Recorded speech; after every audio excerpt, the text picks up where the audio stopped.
All right, we are here with today's rant, kicking it off with Yelp licensing content to ChatGPT. Len, what is going on here? There's an article we wrote about this. I'll put a link to below. OpenAI signed an agreement with Yelp for their data, and ChatGPT will be using Yelp's data in their results. So for lawyers, that means if they want visibility in ChatGPT, they need to pay more attention to Yelp.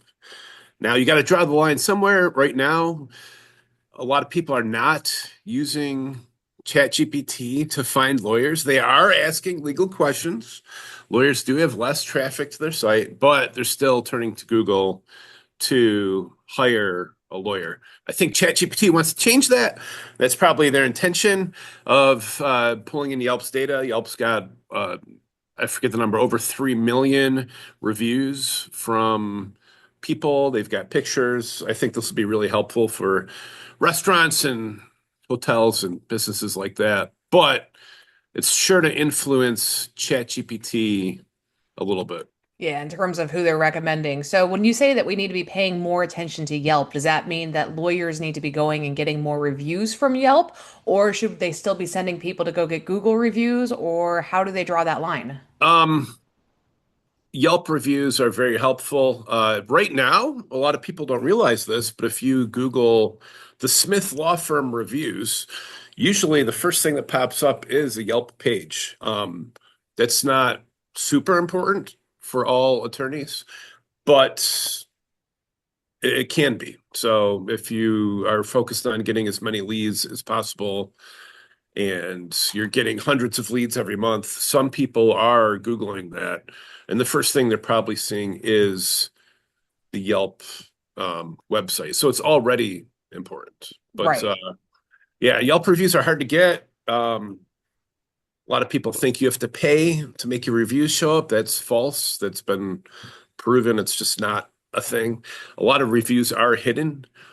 The best review you can get is from an active Yelper in your local area who's already left 10 or 20 reviews. If you have all 5-star reviews, Google will filter about 60% of them. So, which works very good for restaurants because a lot of restaurants should get a 3 or 4-star review here and there. So they just have one algorithm for all verticals. Okay, so lawyers, it sounds like, need to be kind of asking their clients to leave reviews on Yelp, leave reviews on Google, and kind of maybe mix that in together so that they can start showing up on ChatGPT because that's going to be what's influencing that a little bit more down the road. All right, that's a good Yeah. thing to keep in mind. One other thing is Yelp doesn't want you asking for reviews, whereas some platforms do want you asking for reviews. So if you're going to ask for reviews, I wouldn't print it on social Don't put it on your media. marketing materials. Right. Well, and to me, it's just kind of amazing that people still use Yelp. I always thought that that was something that was a little bit archaic. I'm not sure. Maybe it's a regional thing. Maybe some people, out in California use Yelp, but I know that at least where I'm at, I would never go to Yelp to look something up. But maybe that's just me. I don't know. Am I I, am I I'm just out of I'm the I'm a loop? Yelp Elite user. You're a Yelp. Okay, so maybe it is just me. That means nothing. I just leave enough reviews every year so they include me in the elite program, and sometimes I'll find out about things coming down the pipeline before everybody else. So one other thing to know is there's no exclusive deal with Yelp. They can also license their content to other any other AI platform that they would like to. Awesome. All right. Well, that's definitely good to know that things can be fluctuating here. And it kind of continuing in this AI trend, we have heard the phrase, the singularity is here. And I mean, I know I have no idea what that means, and I'm not even sure that I care. So, Len, go ahead and jump in on that. It's offending for me to even hear that. So I should really sit down and gather my thoughts and write an article about this that nobody would ever read. But so Sam Altman, every time he needs money, he says something crazy. So last week he said we're in the singularity right now, and then Elon Musk said it's close, and the head of Google AI said it's just around the corner. What is the singularity? I think they're talking. So there's no definition. So they're talking about AGI, where computers are smarter than people. Well, I think they're already smarter than most people. Maybe they're faster at math. There's a difference between calculation and comprehension. We understand quantity, they just understand ones and zeros. This I won't go too deep into this, but from a creationist perspective, which I believe everything was created, it's offensive to think that people were put here in God's image, and some computer is going to be like some piece of plastic. It's going to suddenly be more intelligent than us. That's just absurd and crazy to me. Even from a secular or atheist perspective, though, I think it's crazy for anybody to think that computers can just suddenly be smarter than people. So there's a difference between calculations and consciousness. Like consciousness is so complex, like science doesn't even know, what that is. Like you can't like put it in a bowl and measure it. It's like this thing that it's I think these people have seen too many science fiction movies, especially the Sam Altman guy. He says some really, really, really weird stuff. He's a weird guy. He put something online the other day. He said, um, if you attach this AI thing to your kids, it could create a podcast to tell you how they're doing. I'm like, what are you talking about? Like, do you like parents like know how their kids are doing? Like the guy's so detached from reality. It's weird. It's like Well, 50 he's years trying to ago. create like a reality 2.0. And Right. And plus, I should point out, they said this in the 60s. They said it in the 70s. They said it in the 80s. They said it in the 90s. They said it in 2000, 2010. Now the 2020s. They're like, oh, it's here. It's here. Computers are going to be smarter than people. And I'm just like, just blown away. Like, I think we're pro AI. We've got Claude. We've got Perplexity Computer. We've got OpenClaw. We've got agents doing things right now as we talk. But to think the AGI is even remotely, I don't think it's a possibility ever, even in 50,000 years from now. But maybe we'll have chips in our head augmenting our vision and our memory and things like that. I don't know, but I know, I and this seems I like just more of don't a see it. question for the philosophers as opposed to the scientists. Where is that line of humanity? Where is the self-consciousness and the awareness? And what is this idea of consciousness? And my background is actually in philosophy. My undergraduate degree is in Right. philosophy, and so we spent hours upon hours upon hours on debating what is humanity and the concomitant to self-consciousness and what is it that makes us, gives us our usness in that realm of consciousness. So that is a rabbit hole that is for a completely different day. But the singularity is very likely not here. Sam Altman very likely does need money, and and it's Want to just see how bad AI can be. Go into Google Ads and set up an AI run campaign, which they're pressuring everybody to do. You can ask any PPC professional on the planet how terrible it is. It's either intentionally terrible to steal business owners' money or their AI is just stupid. Like that's the only two options. Like it's so bad. yeah. Yeah, that's I think that's pretty fair. And so yeah, we've got all of this advanced technology going on out there. We've got the AI, we've got ChatGPT, we've got all of this going on, but there are still some very baseline dumb things happening. And I'm going to be the first to admit that I'm a little embarrassed by this, that I actually got suckered into a phishing email, which I It, thought it was didn't something of the 90s. it didn't help that I forwarded it to you.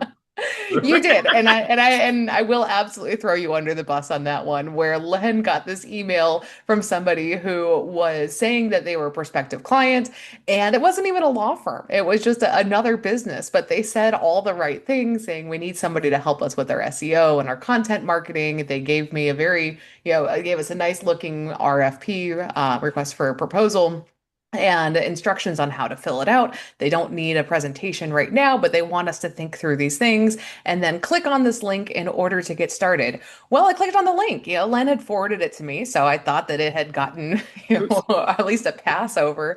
And then when the link was starting to ask me for my Gmail login, I was like, this doesn't feel right because Calendly has never asked me for a Gmail login when I'm trying to book something. And there were all these red flags going off, and it kept getting denied, denied, denied. And then I went and looked back at the original email, and it was from a Hotmail account. So, no, nobody uses Hotmail anymore. If you get an email from a Hotmail account, it is a scam 100,000% unless it's from your grandmother. So, yes, they are getting more sophisticated out there. They're using the right language. They had somebody responding back when I was having technical difficulties. So, don't just use some extra scrutiny.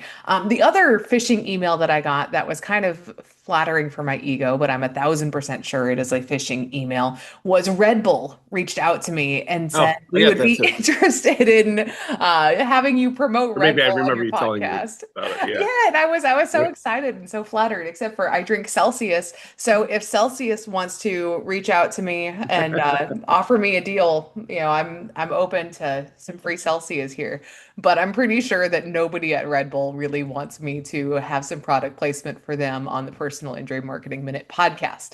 So, I but get I've read about computer security since the early 90s and have a fascination with it and may have been involved in that community a little bit in the 90s. But um the something called ransomware as a service, RAAS. It's almost like software as a service. So here in North Carolina, we've got some really big software as a service companies that are worth billions of dollars.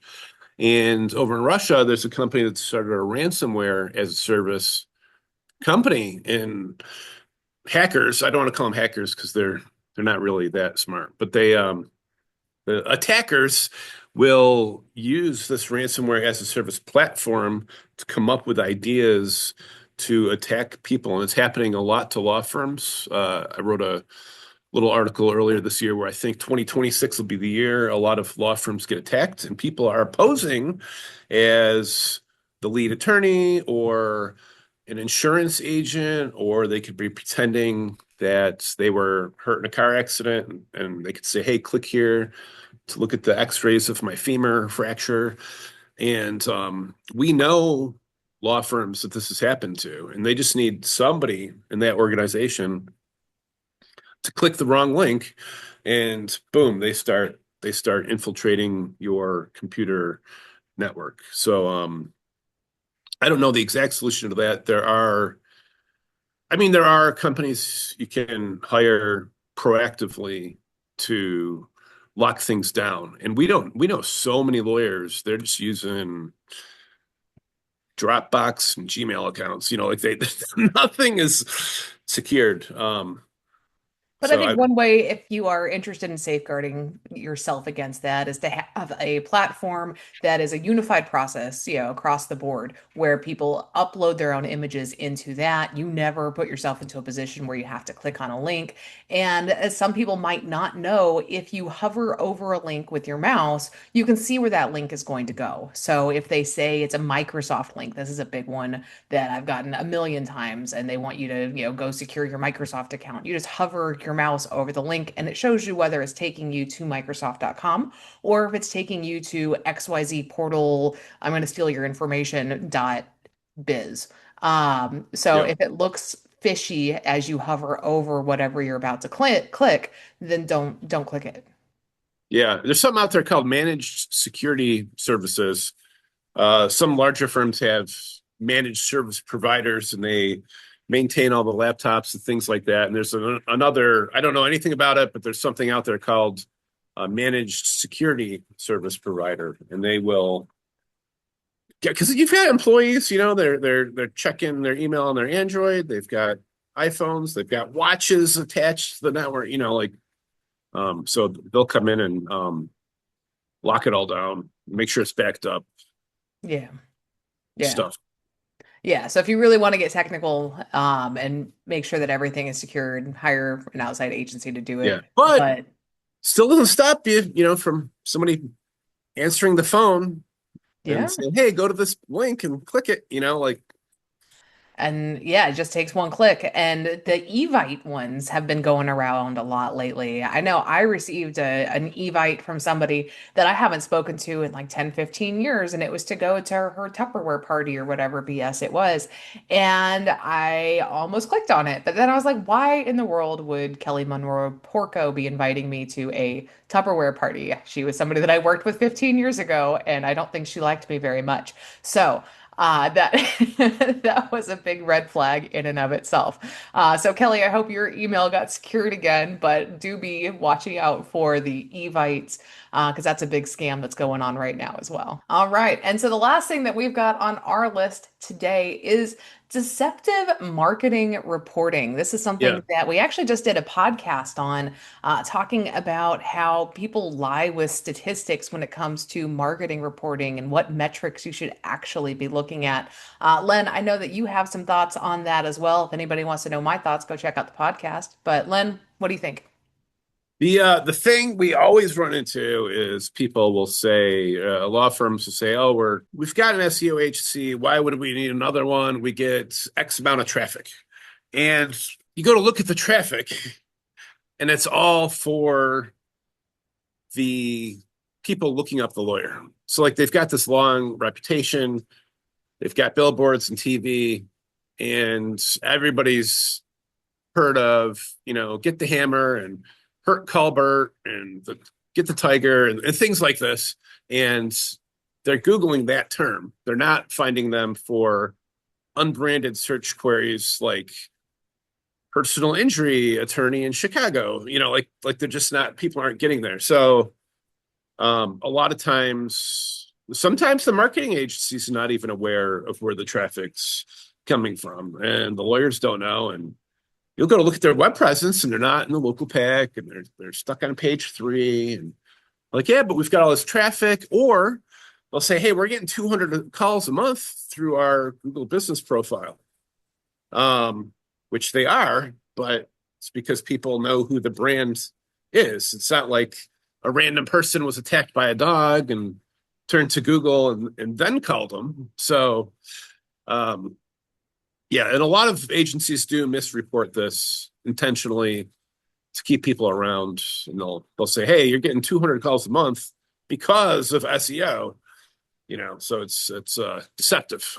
It is. And I think that anybody with two brain cells knows that, yeah, if you are hiring an SEO agency and you're also running TV ads and you're also doing billboards, there is some hairiness that goes into the attribution. And so, yes, these things are all working well together. And it is really difficult to assign, yes, X% came from the billboard when they went from the billboard to the website, and then they saw the ad, and then they saw the commercial, and then they were in an accident, and then somehow some mix of all of this led them to pick up the phone and call your firm. So anybody who is saying, yes, this amount of traffic absolutely came from us, we're doing great, and it's all because of us, it's probably not all because of them. So I would have some questions there.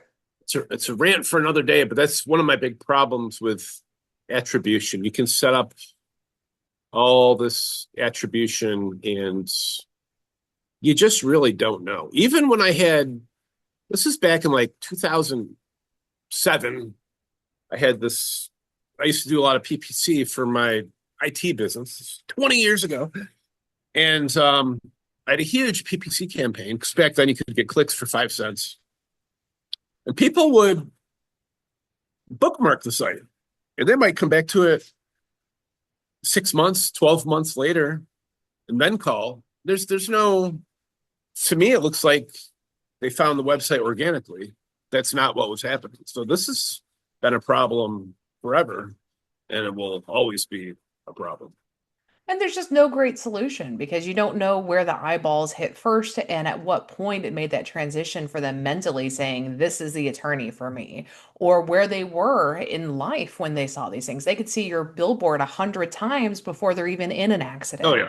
And who knows what that point is, what that decision maker is. And yes, you can always ask the client, hey, how did you hear about us? And they might be able to tell you what the most meaningful imprint was, but that doesn't necessarily paint the entire picture. A lot of times they don't even know. Yeah. It's funny. Like they're like, ah, I don't know. Like, oh, I guess I knew your But, name. or Yeah. let's say they saw it online. Yeah. Yeah. Okay. Well, Yeah. that works. And of course, you don't want to dig too deeply because this person probably has like a broken leg or a dog bite, and that this is not their Right. top priority. So Right. if you Right. can find a tactful way to go about it and dig in a little bit more deeply, then great. If not, we just kind of have to come to terms with the fact that attribution is a major problem, and anybody who is, jumping at the bit to take credit for everything is probably not the most transparent person to be working with. Yep. Yeah. All right. Well, I think that's all that's on our hit list for today. If there's anything that you would like for us to talk about or share some information on, feel free to reach out to us at optimizemyfirm.com. Other than that, have a great week.